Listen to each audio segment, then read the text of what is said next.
اور علم حاصل کرنے کے لیے اللہ نے کوئی خاص لوگ نہیں بلکہ ساری دنیا کے لوگوں کو فرمایا۔ نبی علیہ الصلوۃ والسلام نے طلب العلم فریضۃ علی کل مسلم، فرمایا ہر مسلمان پر علم دین کو حاصل کرنا اور سیکھنا یہ فرض عین ہے، یہ ضروری ہے۔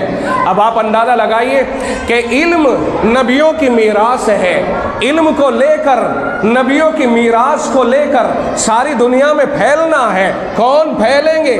علماء۔ اور علماء کون بنیں گے؟ اللہ کے نبی نے ساری امت کی ذمہ داری ڈالی ہے۔ کوئی یہ نہ سمجھے یہ مولوی ہے اور یہ مولویوں کی باتیں کر رہے ہیں، نہیں، ساری امت کی ذمہ داری اللہ کے رسول نے بنا دی۔ طلب العلم فریضۃ علی کل مسلم کہہ کر کے کہ ہر مسلمان پر علم دین کو حاصل کرنا فرض ہے۔ اور یہیں سے ایک بات اور سمجھ میں آ گئی کہ میرے اور تیرے اور ساری کائنات کے لاڈلے پیغمبر نے یہ بات واضح فرما دی، طلب العلم فریضۃ کہہ کر کے کہ علم دین، علم حاصل کرنا، ہر علم حاصل کرنا ہر مسلمان پر فرض ہے۔ تو آپ نے 1450 سال پہلے اپنے امت کو یہ بتا دیا کہ 100% امت کا پڑھا ہوا ہونا فرض ہے۔ یہاں سے یہ بات بھی ثابت ہو رہی ہے۔ میں آپ کو ایک نقطے کی بات بتائی، شاید آپ کی سمجھ میں آئی ہو، مجھے لگتا ہے آپ کی توجہ نہیں ہے۔ توجہ ہے نا؟ دنیا راگ الاپتی ہے، یہ رنگا ناتھ مشرا رپورٹ آئی، یہ سچر کمیٹی کی رپورٹ آئی، یہ فلاں، سن لیجئے توجہ کے ساتھ میں کہ دنیا کہتی ہے علم کی اور تعلیم کی بات کرتی ہے کہ اعلیٰ تعلیم پر جانا چاہیے، تعلیم کی بات کرتی ہے۔ ہم کہتے ہیں کہ رسول اللہ کے فرمان کو یاد کرو، اللہ کے رسول نے تو 100% تعلیم پر اپنی امت کو ابھارا ہے اور ذمہ داری ڈال دی، طلب العلم فریضۃ علی کل مسلم کہہ کے ہر مسلمان پر علم کو حاصل کرنا فرض ہے۔ اب آپ بتائیے، ہے کوئی حکومت، ہے کوئی سلطنت، ہے کوئی جو اس حدیث پاک کے مقابلے پہ آئے؟ اللہ کے رسول نے کسی ایک کو بھی معاف نہیں کیا ہے جو علم حاصل نہ کرے، ہر ایک کی ذمہ داری ڈالی ہے۔ اگر ہم ہی کوتاہی کر رہے ہیں تو دنیا میں اپنا مذاق اڑوا رہے ہیں۔ ہم اس پیغمبر کی اور اس لاڈلے پیغمبر کی لاڈلی امت ہیں جس کا کوئی جواب نہیں ہے دنیا میں، جو سارے پیغمبروں کا سردار ہے اور یہ امت ساری امتوں کی سردار ہے۔ اللہ نے بن مانگے یہ مرتبہ عطا فرمایا ہے ہمیں، تو اللہ کے رسول نے تو یہ فرما دیا میرے امت میں کوئی ایسا نہ رہے جو ان پڑھ ہو۔ آپ نے فرمایا علم حاصل کرنا جو بھی مسلمان کہلائے گا اس کے اوپر لازم اور ضروری ہو جائے گا۔ تو ہماری ذمہ داری کیا بنی جی؟ علم کو حاصل کریں، علم کو حاصل کریں۔ قرآن کریم نے ایک چیز کہی، قل ان کنتم تحبون اللہ فاتبعونی، اگر تم اللہ سے محبت کرتے ہو، بھائی اللہ اللہ جبھی تو کرتے ہو، آپ کے اللہ سے آپ کو لگاؤ ہے، ورنہ آپ نہ کسی بت کے سامنے نہ جھک جائے۔ آپ کہاں کہیں چلے نہ گئے کیوں نہیں؟ کہا ہمارا رب ایک ہے، اللہ ہے، ہم اس کے در کو چھوڑ کر کہیں نہیں جا سکتے ہیں۔ تو پھر میرے آقا پر آیت نازل ہوئی، رب نے فرمایا قل، کہہ دیجئے ان لوگوں سے سب سے، ان کنتم تحبون اللہ، اگر تم اللہ سے محبت کرتے ہو، فاتبعونی، تو میری اتباع کرو، میری بات مانو۔ اللہ کے رسول نے کیا فرما دیا؟ طلب العلم فریضۃ علی کل مسلم، ہر مسلمان پر علم حاصل کرنا فرض ہے۔ تو اگر علم حاصل کرتا ہے تو رسول کی بات مانتا ہے، اور علم حاصل نہیں کرتا تو رسول کی مخالفت کرتا ہے، رسول کی بات نہیں مانتا ہے پھر۔ اور کامیابی اللہ نے کس چیز میں رکھی ہے بھائی؟ توجہ ہے کہ نہیں ہے؟ کامیابی کس چیز میں رکھی ہے اللہ نے؟ قرآن کیا کہہ رہا ہے؟ وہ آیت جو میں نے پڑھی تھی، آخر میں اس آیت کو واضح کر رہا ہوں اور بات کو اپنی ختم کر رہا ہوں۔ اللہ نے فرمایا قل، اے نبی فرما دیجئے اس امت سے، اور یہ فرمانا قیامت تک کے لیے ہے، چونکہ قرآن قیامت تک کے لیے ہے، اس لیے یہ اعلان قیامت تک کے لیے ہے۔ اللہ نے نبی کی زبانی کہلوا دیا، فرمایا میرے پیارے ان لوگوں سے یہ تو کہو، ان کنتم تحبون اللہ، اگر تم اللہ سے پیار کرتے ہو، اللہ سے تم محبت کرتے ہو، اور اللہ تمہارا کچھ لگتا ہے، ہائے ہائے کچھ لگتا ہے کہ نہیں لگتا؟ بولو، سب کچھ تو وہی لگتا ہے، یہ جتنے لگے لگائے ہیں سب اسی نے تو بنائے ہیں۔ اگر کوئی ہمارا باپ لگتا ہے تو لگایا کس نے ہے؟ اگر کوئی ہماری ماں لگتی ہے رشتے میں، ماں کس نے لگائی ہے؟ کوئی بہن بھائی، کوئی استاذ، کوئی ادھیکاری، کوئی بیوی، کوئی بیٹا، کوئی بھی ہے، یہ سب کس کی وجہ سے لگتے ہیں ہمارے؟ رب نہ لگاتا تو کیسے لگ جاتے؟ رب ہمیں ایک ماں سے پیدا نہ کرتا تو ماں کیسے بن جاتی؟ رب ہمیں ایک باپ سے نہ پیدا کرتا تو باپ کیسے بن جاتا؟ رب اسی ماں سے کچھ اور اولاد نہ بناتے تو بھائی کیسے بن جاتے؟ یہ ساری وہ چیزیں ہیں کہ رب ذوالجلال نے بنائے ہیں، تو ہمارے رشتے بھی بنائے ہیں، ہمیں ایک دوسرے سے لگائے ہیں۔ تو میں عرض یہ کر رہا تھا کہ رب بھی ہمارا کچھ لگتا ہے کہ نہیں لگتا؟ تو سب کچھ تو وہی لگتا ہے نا۔ ہم نے لوگوں کا احترام کیا کہ صاحب یہ ہمارا استاد لگتا ہے لہذا احترام، صاحب یہ ہمارے مہمان ہیں احترام، صاحب یہ میرا فلاں و فلاں ہے تو احترام، اور اس کے سامنے اطاعت اور فرما برداری اور تابع داری، اس لیے کہ وہ ہمارا کچھ لگتا ہے، یہ ادھیکاری ہے ہمارا، یہ ادھیکار ہے اس کو ہمارے اوپر، یہ ہمارا بڑا ہے، لہذا اس کے سامنے کھڑے ہوتے ہیں، دست بستہ کھڑے ہو جاتے ہیں۔ تو یہ جو لگانا ہے در حقیقت یہ اللہ کے بنائے ہوئے ہیں۔ تو کائنات میں اگر حقیقتاً ہمارا کوئی لگتا ہے تو وہ رب ہے جو ہمارا پروردگار ہے، اور اصل محبت اسی کی طرف لوٹتی ہے ہماری، اور وہ اپنے بندوں سے اتنی محبت کرتا ہے، اتنی محبت کرتا ہے کہ ایک ماں اگر اس کا بیٹا گندگی میں لت پت ہو جائے، دوسرا تو اس سے گھن کرے گا لیکن ماں اس سے گھن نہیں کرے گی، بلکہ محبت جو اللہ نے ماں کے دل میں ڈال دی اسی کے طفیل ماں اس کو اٹھانے پہ مجبور ہے، ورنہ اگر وہ محبت اللہ نہ ڈالتا تو ماں اٹھاتی کیسے ہمیں؟ پھر ہماری پرورش کیسے ہوتی؟ ہم تو پیدا ہوتے ہی ناپید ہو جاتے، ختم ہو جاتے، مگر اللہ نے ماں کے دل میں محبت جو ڈال دی اسی کی بنیاد پر ہماری گندگیوں کو گوارا کرنے لگ گئی۔ ایک ماں سے اللہ نے جب پیار کیا اپنے بندے سے تو ایک ماں سے 100 گنا زیادہ پیار کر گیا۔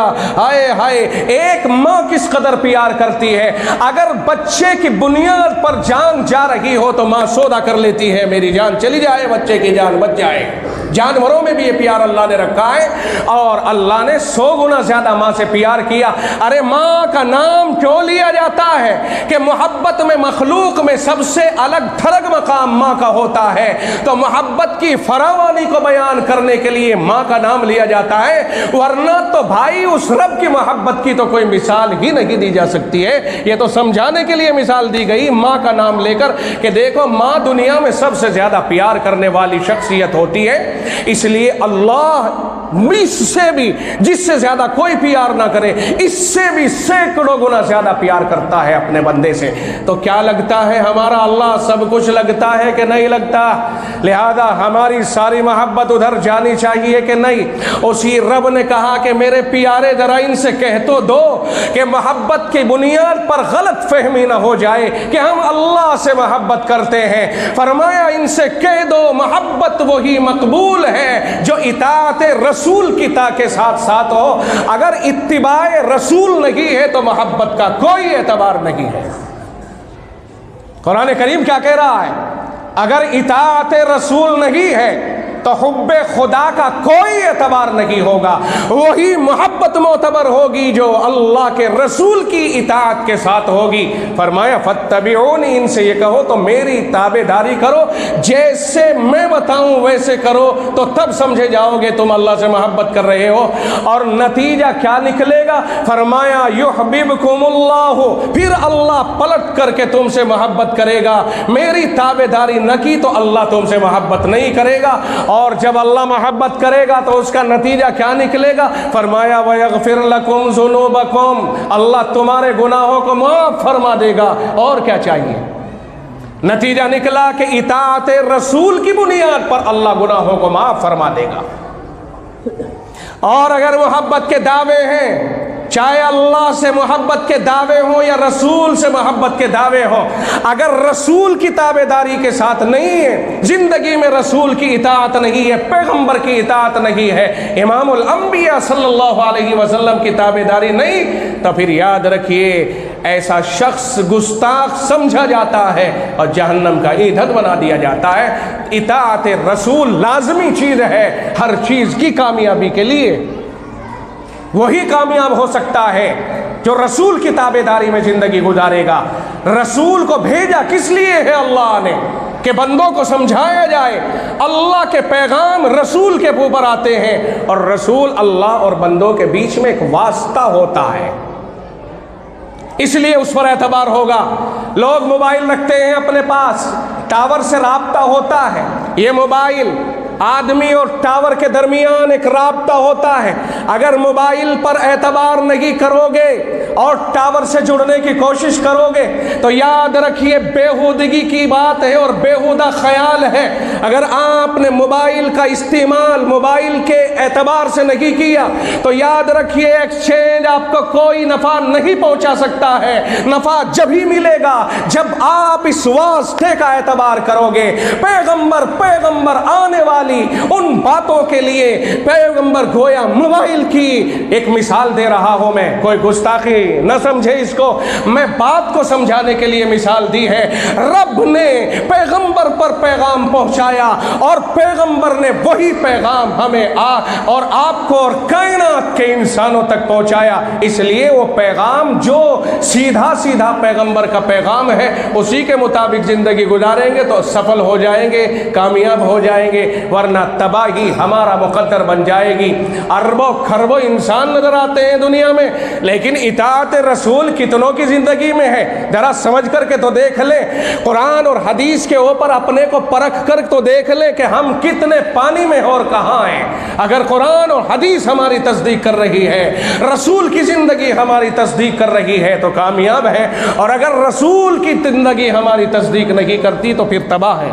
پھر کہتے رہیں اپنے آپ کو، ہاں کلمے پر مرنے والے کو ایک نہ ایک دن بخشا تو یقیناً جائے گا، کیونکہ وہ کلمے پہ مرا ہے، اور کلمے کی دولت ایک بڑی دولت ہے کہ بخشش کے لیے کام آئے گی، لیکن کتنا پٹے گا کتنا نہیں یہ اللہ ہی جانتا ہے۔ وہاں کا ایک دن 1000 سال کی طرح ہوگا، یہ قرآن نے بتایا۔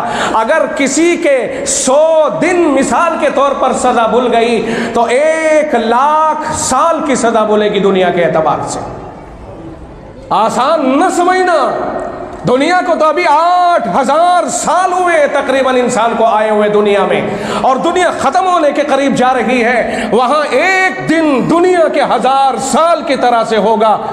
میں اس لیے یہ بات عرض کر رہا ہوں کہ احساس کیا جائے اور یہ دیکھا جائے کہ ہم کس طرف جانے چاہیے اور کدھر جا رہے ہیں۔ یہی ہے کچھ کرنے کا کام، کچھ آپشن ہیں ہمارے لیے کرنے کے، کچھ پوائنٹس اللہ نے رکھے ہیں کرنے کے لیے۔ میرے ذہن میں یہاں بیٹھے بیٹھے آئی کہ بات ختم کروں، اس لیے کہ حضرت مفتی صاحب تشریف فرما ہو چکے ہیں، اور اب چونکہ 2 بجے کے بعد میرا وقت نہیں ہونا چاہیے، یہ حضرت مفتی صاحب پہ جائے گا، مگر چونکہ مجھے حوصلہ بڑھ گیا اس لیے کہ 1 سے 2 بھلے دونوں ہم ایک ہی جگہ کے ہیں، لہذا ہمارا اور حضرت کا کس نے بانٹا، بات ختم ہو گئی۔ مجھے ایک بات ذہن میں آ رہی ہے، بات ذہن میں کیا آ رہی ہے کہ یہ دروازے سامنے جو نظر آ رہے ہیں، مولانا عبدالرؤوف صاحب کہاں ہیں؟ تعریف تو بہت کرتے تھے مگر یہ نقص کیوں نظر آ رہا ہے؟ جلسے سے پہلے یہ دروازے ہمارے گھر بن جائیں اور مین دروازہ نہ بنے، کوئی حویلی کا مالک بتائے کہ مین دروازہ بنا کہ نہیں بنا، وہ کہے گا نہ پہلے دروازہ لگے گا، لپائی یہ وہ بعد میں سوچا جائے گا، لیکن رب کا گھر بنے اور پورا گاؤں اس سے جڑا ہوا ہو، اور گھر اللہ کا ہوتا ہے، کسی کا نہیں، نسبت اللہ کی طرف ہوتی ہے، کسی کی طرف نہیں۔ اگر کوئی زمین دے کر کے اور یا اپنے پاس سے مسجد بنوا کر کے یہ کہتا جاؤ جی ہم نے یہ مسجد بنا دی ہے، پڑھو اس میں نماز، اور پھر اختیار اپنے پاس رکھتا ہے، دادا گیری اپنی چلاتا ہے، اے ہماری گھر مسجد ہے، ہمارے دادا کی جگہ میں مسجد ہے، ایسی مسجد بنانے والوں کو کچھ ثواب نہیں ملتا ہے۔ ثواب انہی کو ملتا ہے جو دے تو اللہ کی طرف چلا جائے اور بندوں کے اوپر کوئی احسان نہ جتائیں۔